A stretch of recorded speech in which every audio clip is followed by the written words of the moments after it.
Let me tell you, interviews are not confession sessions. You don't need to spill every detail of your life to prove that you qualify. In fact, sharing too much can cost you the job, guys. And as Christians, we're called to walk in truth, but also in wisdom. Today, I'm going to share 11 things you should never reveal during an interview. And towards the end, I will share 2 questions you should ask to show confidence, discernment, and faith-led professionalism. Stick around until the end. So I promise you, this will be helpful. Friends, interviews can test your skills, but also your judgment. Proverbs 17:27 reminds us, the one who has knowledge uses words with restraint. That means you don't tell everything. Please don't tell everything. You don't have to lie either. No lying, but you have to use your wisdom. So let's walk through these 11 things together, guys. First thing, never, ever, ever. I can't even stress this enough. Never comment about your past employer. Never badmouth your old boss or the company. It makes you look bitter, not professional. Instead, frame what you've learned and how you grew. Second, salary desperation. Don't ever say, I'll take anything. That screams desperation. Instead, show confidence in your value. Trust God as your provider, not the company. Matthew 6:20. So let's not be desperate. And please don't start off with asking about the salary. Don't do that. Do your research, do your comparison. But first, before you start even thinking about the salary discussion, make sure that you're in the running. That was a bonus. Now I said it. Number 3, every personal detail. I can't tell you, this one drives me nuts, guys. Every interview, I really don't understand how people get this so confused. And I understand when people are being interviewed. I'm not saying this judgy. It just hurts my heart when I personally interview people and I ask the question, tell me something about themselves or something to that effect. And they start telling me about they have 3 kids, they have 4 kids, and how they need a job. That's not what I'm asking. That's not what the employer is asking. You're on a job interview. They're not asking you about your whole life story. They're asking you about what's pertinent to the job. What does the job description entail? And what can you bring to the company to close the loop? What's your value? That's the conclusion of it. I went to this college. That's not what we're asking. How do we match the skill sets? The interview is not about your life story. Keep it just job related. Jesus said in Matthew 10:16, be wise as a serpent, but innocent as a dove. Use your discernment and don't let your emotion and your nerves get to you that you mess up your interview because you're telling them about your life story when you grew up. I'm sorry, this is my tangent, but this one drives me insane. Don't do that. So, number 4, don't overshare your weakness. If they ask you about your weakness, share something you're actively improving, showing humility, but also God's growth in it. So your weakness is not whatever you do. And I'm not saying lie or don't fabricate anything, but weakness does not mean maybe you struggled in something honestly and you grew and you improve. You don't want to use a weakness that you're still working on. And then you're going to say, well, I'm weak in this area. Please. When I ask the question, what is a weakness? They say, oh, I don't get up early. I'm always late to work. And I was waiting for the punchline. There was no punchline. Needless to say, you know what I know. They never got the job.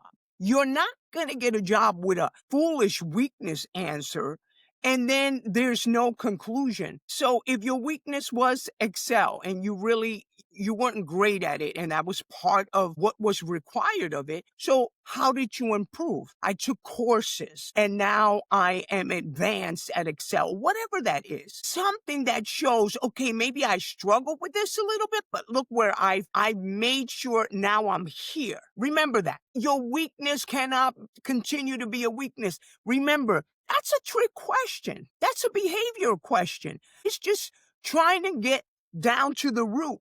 And many times people fail this one miserably. Please don't do that. Just remember, what was something that you maybe struggle with and now you're great with it. There you go. Boom. So it's a weakness.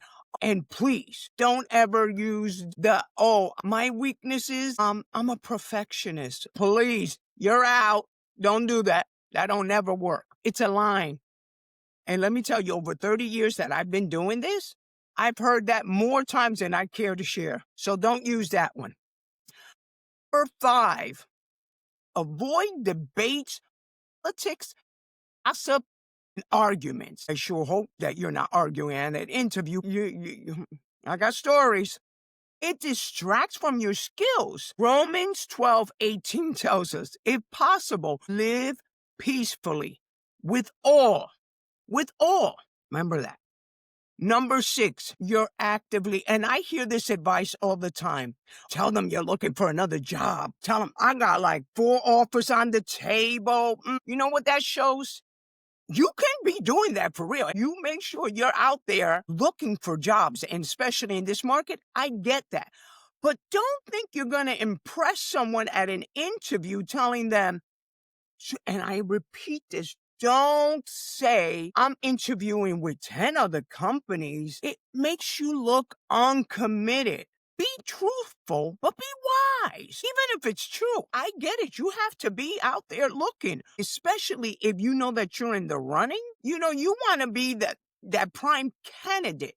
By you telling them that they already know. We know the job market and we know that people are looking for jobs. So if you make it look, I'm not saying lie, you're not lying, but you say, I'm actively looking. Boom.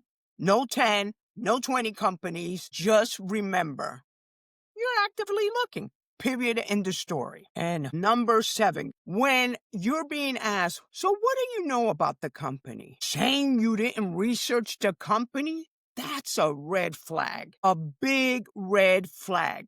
Whatever company and I don't care what position you're in. I'm telling you, I don't care if you're applying for manufacturing on the floor. I'm sorry, some people that interview they need lessons on interviewing.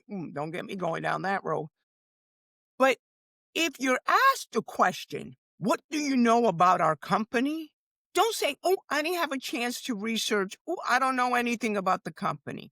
That is a major red flag. And you know what? It's basically saying, I just need a job, just hire me. But you're not even researching the company for yourself? No little background. Does their mission fit with your mission? What if it's something that you don't believe in? And especially as a Christian, what is their mission? Are they going to make you do something that you don't believe in? Colossians 3:23 says, whatever you do it with your heart as you work unto the Lord. That includes preparation. You have to be prepared. If I hear this one more time, I am going to fling myself out a window. First floor, I won't hurt myself. Complaints about the work-life balance. Work-life balance? Oh, don't get mad at me. I know y'all gonna get mad. It's wokeness. What do you deserve? You want to work for my company and you think that you deserve what? Do you want to work or do you want to stay at home? Make up your mind, this work-life balance. No, I didn't hear that back in the... You know what? I raised my children and went to church. There was no work-life balance back in my day. Oh, don't be hating. We have to work. We work. And don't get mad at me if you're a stay-at-home mom.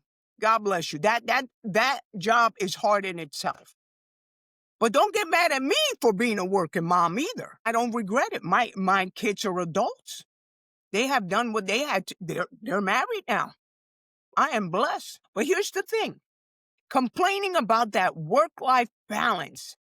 Before you even hired, if balance matters to you, ask pertinent questions. Don't whine. God gives us wisdom to guide our careers. I promise you. This work-life balance, if that's how you open it up, you know what people hear? You're lazy? It's work. Do you want to work or do you not want to work? So stop with this work-life balance foolishness. I'm not saying go to a job that does not consider you as a human being. That's not what I'm saying. But you're hired for 40 hours. You work your 40 hours. And sometimes it's overtime, depending on busy seasons. I get that. But you work, especially as Christian. Number 9, exaggerating or false claims. Don't you lie. Don't lie about your experience because guess what? HR can check and HR will check. Verse 12:22 reminds us the Lord disdains lying lips, but he delights in those that are trustworthy. You better be trustworthy. Number 10, future plans. Let me tell you, depending on your future plan, be very careful what you say. Don't say, I'm just taking this job for a couple of months or 6 months because I plan to start a business. Timing matters. I'm not saying you can't start your own side business or something like that. You never speak about that at an interview. I can't believe I have to mention these. I'm telling you, the things I hear at interview, it's maddening. I feel bad for people. I am going to put a coaching together just to coach people on what not to say, what to say during an interview. And you know what? Keep it simple. Don't think you have to say so much that you open mouth insert foot. Don't be, yeah, no, I've had those too. No. You have to use discernment. Use wisdom. God gives us wisdom. The Holy Spirit will guide us in what to say. But if you start talking too much, so be strategic before revealing anything. Strategic. Number 11. Don't ask about promotions, vacation, personal days. If that's your first question, you're out of the running. You're out. What kind of PTOs you have or what? Well, if you would have done your research, most likely you would have known what the company offers. And hence, why you apply for the position, because you shouldn't just be applying for a position. Remember, know the mission, know what the company stand for, and know if you'll be a good fit. Philippians 2:3 reminds us to act with humility, not selfish ambition. So don't stop with the selfishness. Stop it. Look, now before we wrap up, let's flip it, because you might be thinking, okay, Marisol, I know what not to say, but what should I ask? So I'm sharing 2 great questions. These are powerful and it shows purpose. First question, how does this role contribute to the mission and the bigger picture of this company? This question shows you care about the purpose, not just the paycheck. Colossians 3:23 reminds us, whatever you do, work it unto the Lord. And that's who we represent. Number 2, what does success looks like in the first 90 days for someone in this position? This shows you're proactive, already thinking about results. Proverbs 16:3 says, commit to the Lord whatever you do, and he will establish your plans. Remember, interviews aren't about oversharing. They're about wisdom and discernment. Avoid these 11 traps. Ask the questions. Show faith and professionalism, and you will stand out. I promise you, you will stand out. Most of all, trust God to open that right door. The job is already in his plans. Your part is to prepare. Show up and walk in truth. If this video helped you, you know what to do. Make sure you like. Make sure you check out the comments below. I've created resources to help you not only land your job, but land the job God has for you. And remember the most important things. What? Say it with me. We are blessed by the best, and I will see you in my next one.